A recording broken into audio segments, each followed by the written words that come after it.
Hello everyone, this is Helen H. and welcome to my channel, Moss Cottage. I hope you all are doing great. I have just a little project, a little fun project to share with you today. But before I do, I want to share an ATC I got from Patty Bowen. And I thank you so much, Patty, for sending this to me.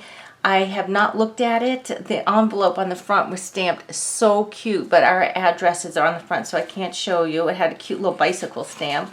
So I haven't looked inside. I just opened this one end. And Patty, I will be using the envelope in one of my journals. So I'm just going to pull this out here. Make sure I got everything out. Oh, no, I did not. Okay. I didn't get the card out, I don't think. Okay, so let's see. Oh, Patty sent me some cute little things here. Okay, she sent me a little note right here with her Instagram information. And I'm just going to show you right here. She is so talented. 3 sisters, 3 arty sisters. They're the triplet girls. Oh my goodness. Here is her Instagram information. And Patty, if I haven't been hearting your stuff on Instagram, it is purely because I have not been following Instagram right now. I was just feeling overwhelmed with all the Instagram things coming in on my phone and with Facebook and everything. I just got overwhelmed, so I said I need to put a break to something. So I stopped my Instagram temporarily looking at it, and I took the app off my phone. But I will show here what you've sent me here. Here's her ATC, and it says 2 of 2. This is adorable. Oh my goodness. What is that? Is that watercolor with salt? Or is that alcohol ink? Look at this. Isn't that sweet? It's like a mason jar, like snow globe that we would make, and it's got little toadstools in it. But that feels... What is this? This feels like it's washi tape or something. This, or did you stamp this on some other kind of paper and then stick it to the card? That is just adorable. Look at that. Oh my goodness, I love it so much. Then she sent me, hold on a second, we've got some other little things here. Here's another one. Oh, this is 1 of 2 right here. And she did this one on a card, like it looks like a, what do you call it, a flashcard? Oh, I love this. And this is the same idea, but it's a different stamp because these are different toadstools than the other ones. Patty, please put in the comments so that we all know, what did you use for this background? Because this is just gorgeous. Absolutely gorgeous. And are these stickers, or did you stamp these? Do you have a stamp for these and then you put them on the other side of other kind of paper, or are they actually stickers that you have? I love these so much.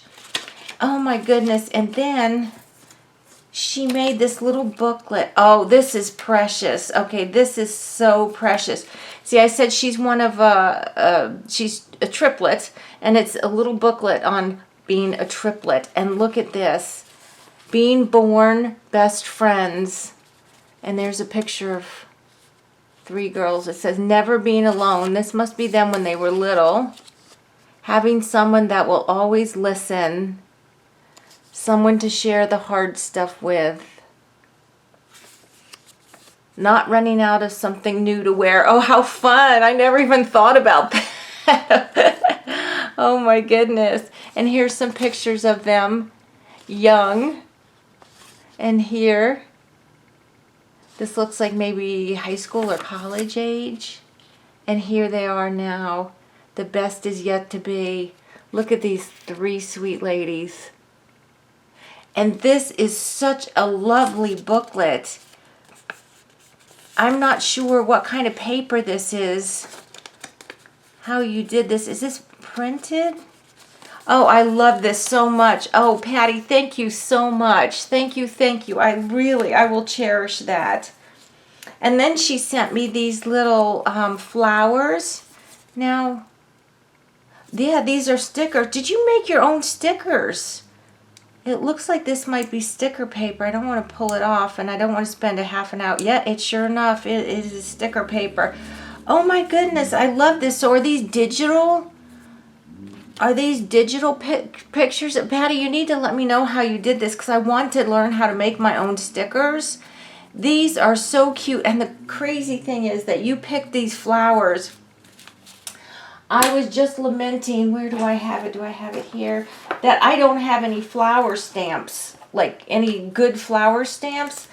And I don't know if y'all remember, I bought these at Little Birdie online, and they're watercolor. They were just white. And yesterday I was actually starting to watercolor some of them in here. And I thought, I really wish I had some bigger flower stamps like these.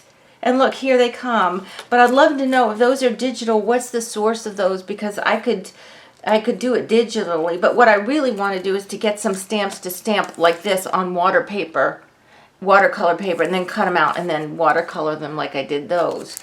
But anyway, Patty, thank you so much. This is so great. I hope you already got mine. Please let me know if you did not get my my card, because I need to get you another one if you did not.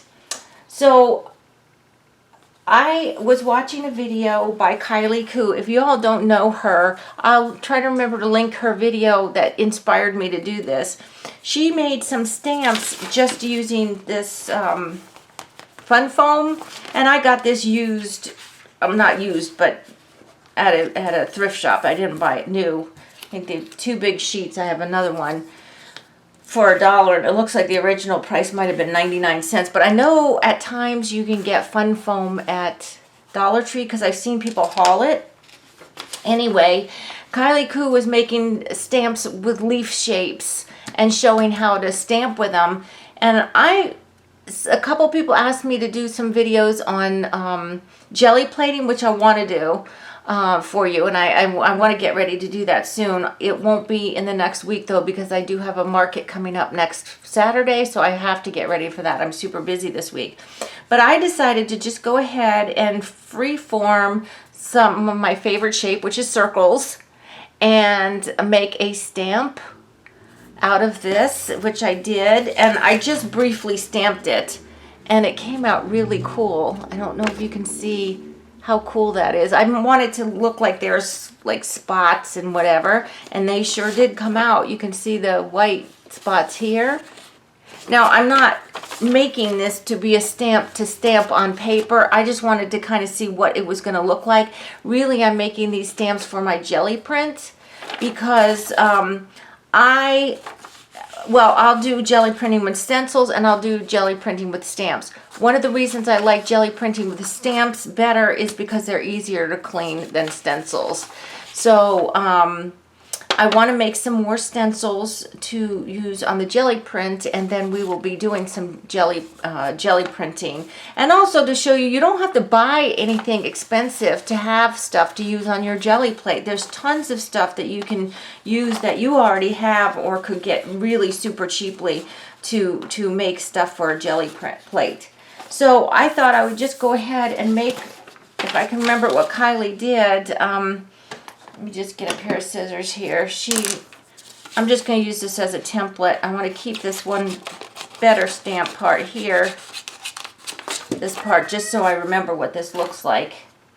But I'm going to use this as a little template, and I'm going to see if I can remember what she did here. I'm going to make maybe some leaf shape, but goodness, you can make any shape you want. And if you have a die cutting machine, you can die cut this. I think actually a Thinlit would die cut this, and if not, it's going to press the impression in good enough that you could die cut around it, and then you could make your own stamp that way. But I'm just going to make a little leaf shape here, like a long leaf. This is one that she did. And if I'm doing it this way so that the 2 sides would be symmetrical, but if that doesn't bother you, then you don't have to do it this way. You can just cut it out. So that makes this right here. So then all she did was she went ahead. Now I'm going to cut. She was very careful not to waste a tiny little bit of her foam, but I'm just going to cut this off so I can show you a little clearer what to do. I mean, this isn't rocket science, okay? Now, she used, I don't know what she used. I think she used a ballpoint pen. I started using this pen. This is one of these little Dollar Tree pens. I started using this. It does have a ballpoint pen, and it works fantastic. The problem is, I don't usually buy like novelty pens or anything because I like to use gel pens. But oh my goodness, you guys, if you can get one of these pens with this jewel thing on the end, this is a ballpoint pen, but it writes so nicely. I love doing my scripture writing and stuff with this pen. So when I was doing this and it started skipping like in ink, I'm like, no, I don't want to ruin my good pen. So I put that one aside. Then I got out this little cute but totally useless little ballpoint pen that I had, and I was using this. So all you do is get your shape, whatever it is. And like I said, if you've got a die cutting machine, you most likely can go ahead and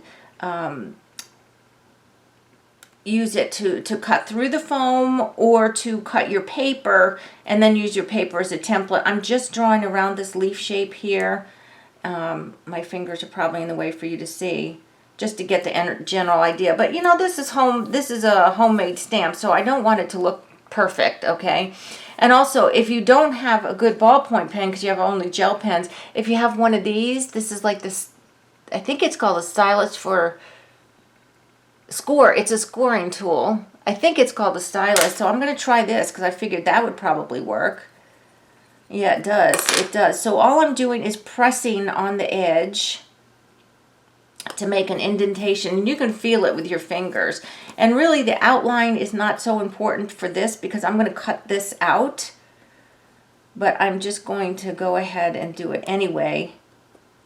But I really wouldn't have to because I can see the line. I can cut it out. But like this one right here that I did, all this is indented where I made these circles overlap so that it shows on the print, right? So I actually went around everything with the pen to cut deep so that it would show like this.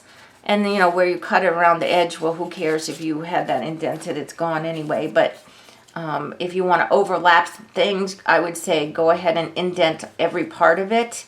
And then cut it out because you just, that way you're making sure you're getting the indents where you want them to be.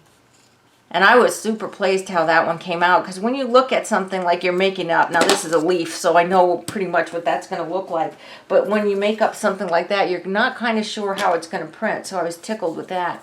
So I just went ahead and cut it out, okay?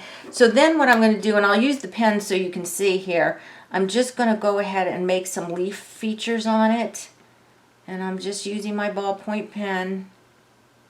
And like I said, that is indenting. It doesn't show on the camera, but it is making marks. Let me see, maybe if I can bring you a little closer. Okay, I'm going to bring you a little closer, but no critiquing my fingernails, okay? So I'm just going to make some leaf marks here.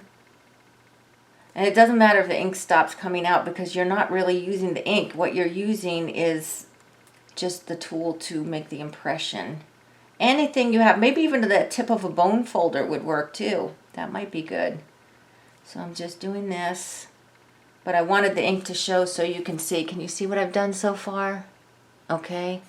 And then what she did, I'm copying her here. She made circles on this side.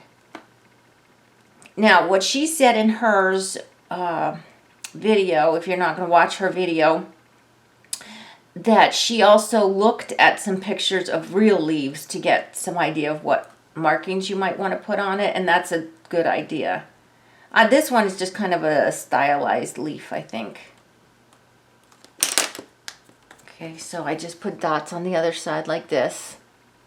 Okay, now we're going to just attach it to a piece of cardboard. I'm just using, this is one of these old spools for, let me move you back out again. Oh, that's in, Helen. Let's go out. Okay. This is just a spool from some old lace that I have. And I'm just going to get my heavy-duty scissors. This is super heavy-duty cardboard. Now, you don't have to mount it on cardboard if you don't want to. I don't think Kylie did. But for me, I'm so clumsy. My fingers always get in the way. So I decided I was going to go ahead and mount mine on cardboard. But you know, you don't have to. You can certainly just stamp like that, and especially on a jelly plate. And I made that, you know, could I have made that any bigger, I wonder? Okay. And I'm not going to have it quite so wide because I have to remember that I got to store this stuff, so I don't want too much cardboard. Okay. And I'm using this. This is what I used for the other one, is this Beacon foam and poster board. This is the Dollar Tree stuff. And I just went ahead and glued it on the back. And if you can hear Holly, Miss Holly Golightly is telling me it's dinner time. It's almost dinner time, but not quite. She needs to wait a few minutes. But this always happens because I make my videos in the afternoon towards her dinner time. Holly, it's okay. You're not dying, girlfriend. And I can tell you that much. Okay, so I'm just pushing that down. And I thought, this isn't going to work. This is just a thin little piece of, you know, foam, and, you know, this isn't going to stamp so well. But like I said, I'm not really going for stamping on cards or, you know, paper or stuff like that. I'm looking really to use it on my jelly plate. And that, because you're stamping on wet paint, that is so much easier. But I'm going to stamp this anyway so you can see. And of course I picked up color ink that I can't even tell if I got it on the thing here. I had bought these 2 foam sheets at a thrift store, not knowing what I was going to do with them, but thinking of making stamps, but I really didn't know how to do it, or did I have to layer up like 6 pieces of foam to get them stamping, and, you know, enough to stamp or whatever. And then I saw Kylie's video. I'm like, are you kidding? I've had it all this time, and all I needed to do was use 1 thin little sheet and a ballpoint pen. Yeah. Oh, I love it. Oh my gosh, look how cute that is. Oh my gosh, I love that. That is awesome. You guys, did you see how easy it was to make a stamp? You don't have to go spending tons of money, you know, getting stamps for your gel plate or other projects. I mean, this came out good enough that you could use this as a stamp. I mean, that's a ghost stamp, just cleaning off the thing. What do you think? Do you think you can do this? I mean, really, all you needed was cardboard, the piece of fun foam, a ballpoint pen, and some kind of glue. And then if you want to test it, you've got your ink. And then just a piece of paper if you want to make a stencil. And like I said, I think I might make some heart ones. I have an idea for some heart ones. And I'm going to make some more real quick this evening, so that when I can do the jelly plate one, I'm going to have some more made. But I have a really nice idea I want to make using some heart ones. But I've got some heart dies that are different size hearts, and so I want to use those to make a couple too. And I might make some more leaf ones. But oh my gosh, look at that. I'm so thrilled with how these came out. This one, like I said, I didn't get quite enough ink on it, but it's super cool. And on a jelly plate in the paint, it's gonna be fine. So guys, that's how easy it is to make your own stamps. And I'm gonna put Kylie's video linked below. And I want you to give it a try and let me know if you've done this, you know, what shapes and stuff you made. Maybe you can inspire me. I'm going to go through my dies to see what I have. But, you know, if you have a thin, like, vellum paper or something, you could trace any pattern from any book or catalog or, you know, anything, and then cut it out and then use that as your template for your, you know, to cut your foam out. So I hope that that was something that was enlightening to you. Patty, thank you so much for your lovely, lovely cards and your little booklet. And I'm going to read your note off camera here. And to Annette, I owe you a huge apology, Annette. In the last video when I showed Annette's and Angela's card that they sent me, after I said it was Annette's card, for the next, like, 5 minutes, I called her Angela. And it was Annette's, and Annette, my heart broke when I looked at that video, but I had already opened everything and looked at it, so I couldn't redo it. But, you know, thank you, ladies. I appreciate it so much. So if anybody else wants to send me an ATC 1-for-1 just stuff one in an envelope and mail it to me, and I will put one in the envelope for you, and then we can all start collecting ATCs, and maybe periodically I will do like an ATC video just showing, you know, what I'm working on and everything. And now that I'm making these fun little stamps like this, I might be making some ATCs with some of my new stamps. So anyway, guys, I hope that you have a good afternoon. Please like and subscribe. Give me a comment. If you're watching and you haven't subscribed, please subscribe to my channel. I've got some great new news coming up, hopefully within the next month. I'm not sure. But some fun stuff. And yeah, until the next video, guys, I hope you are all truly blessed. Bye-bye.